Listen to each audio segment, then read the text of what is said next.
రెండవ రోజు కలెక్టర్ల సదస్సు కొనసాగుతుంది. ఈ రివ్యూలో సీఎం చంద్రబాబు కీలక వ్యాఖ్యలు చేశారు. మంత్రులు, కలెక్టర్లు తమ యాటిట్యూడ్ను మార్చుకోవాలన్నారు. అందరూ మా దగ్గరకు రావాలి, టైం లేదు, బయట వెయిట్ చేయాలి, టైం వచ్చినప్పుడు చూస్తాను అనే యాటిట్యూడ్ను తీసుకుపోవాలని సూచించారు చంద్రబాబు నాయుడు.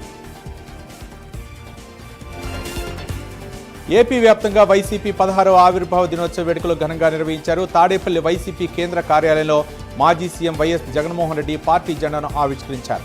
వైసీపీ ఆవిర్భవించి 15 ఏళ్లు పూర్తయిందని తెలిపారు. దేశ రాజకీయాల్లో వైసీపీ మార్క్ స్పష్టంగా కనిపిస్తోందన్నారు. నల్ల కాలువలో ఇచ్చిన ఒక్క మాట కోసం పార్టీ ఆవిర్భావం అయినట్లు వెల్లడించారు. విలువలు, విశ్వసనీయత అనే పదాలకు వైసీపీ అర్థం చెప్పిందన్నారు. వైసీపీ అనేది ఒక జగన్ది కాదు, కోట్లాది మంది కార్యకర్తలదన్నారు.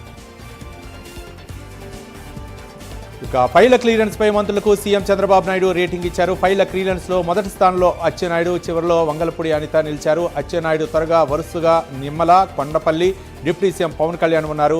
ఏ మంత్రి ఎంత సమయం తీసుకుంటున్నారో కలెక్టర్ సమావేశంలో వివరించారు సీఎం చంద్రబాబు నాయుడు. తెలంగాణ బీజేపీ కార్యవర్గ కూర్పులో భాగంగా రాష్ట్ర అధికార ప్రతినిధులను ప్రకటించింది.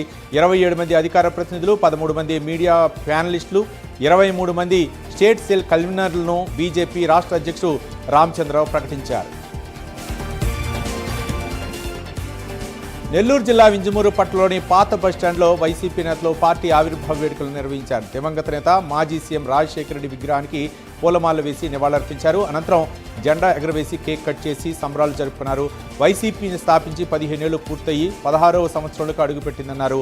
ఎన్నో కష్టాలు, కుట్రలు, బాధలను అధిగమించి పార్టీని బలోపేతం చేయడంలో పార్టీ అధ్యక్షులు మాజీ సీఎం జగన్ కృషి ఎంతో స్ఫూర్తిదాయకమన్నారు. దేశంలోని ప్రముఖ ఆలయాల్లోనూ గ్యాస్ కొరత ఏర్పడింది. అయోధ్యలో బాలరాముడి దర్శనానికి నిత్యం వేలాది మంది భక్తులు వస్తుంటారు. రోజుకు 20,000 మంది భక్తుల వరకు భోజన ప్రసాదం అందిస్తారు. గ్యాస్ సంక్షోభం కారణంగా రామ్ రసోయిని తాత్కాలికంగా మూసివేస్తున్నట్లు నోటీసు విడుదల చేశారు. ఖమ్మం వెలుగుమట్ల భూదాన్ లబ్ధిదారులకు కేటాయించి చేసిన స్థలంలో ఇళ్లకు అధికారులు శంకుస్థాపన చేస్తున్నారు. మొదటి రోజు 25 మంది లబ్ధిదారులకు ఇళ్లకు శంకుస్థాపన చేశారు. గృహ నిర్మాణాల దగ్గర పనులు వేగవంతం చేస్తున్నారు. గత 2 రోజులుగా భూదాన్ భూములను ప్రక్రియలు, జేసీబీలతో గుట్టలను అధికారులు చదును చేస్తున్నారు. 311 మంది లబ్ధిదారులకు కేటాయించిన స్థలాల్లో ఇళ్లకు ముగ్గులు పోసి ఇంటి నిర్మాణ పనులు అధికార యంత్రాంగం వేగవంతం చేసింది. నిర్మల్ జిల్లా మామడ మండలం బూరుగుపల్లి వద్ద ఘోర రోడ్డు ప్రమాదం జరిగింది. పెళ్లికి వెళ్లి వస్తున్న తుఫాన్ వాహనం టైరు పేలటంతో బోల్తా పడింది. వాహనంలో ఉన్న 22 మందికి గాయాలయ్యాయి. గాయపడిన వారిని నిర్మల్ జిల్లా ఆసుపత్రికి తరలించి చికిత్స అందిస్తున్నారు. రంగారెడ్డి జిల్లా రాజేంద్రనగర్ ప్రాంతంలో గ్యాస్కి సంబంధించి బుకింగ్లు చేసినప్పటికీ గ్యాస్ సరఫరా ఆలస్యం అవుతోంది.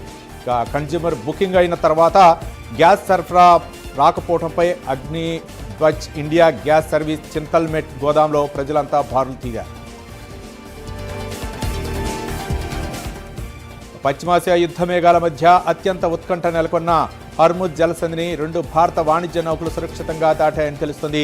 కేంద్ర విదేశాంగ మంత్రి ఎస్ జయశంకర్, ఇరాన్ విదేశాంగ మంత్రి అబ్బాస్ అరాక్చీ మధ్య జరిగిన కీలక చర్చల అనంతరం ఈ సానుకూల పరిణామం చోటు చేసుకుందని తెలుస్తుంది.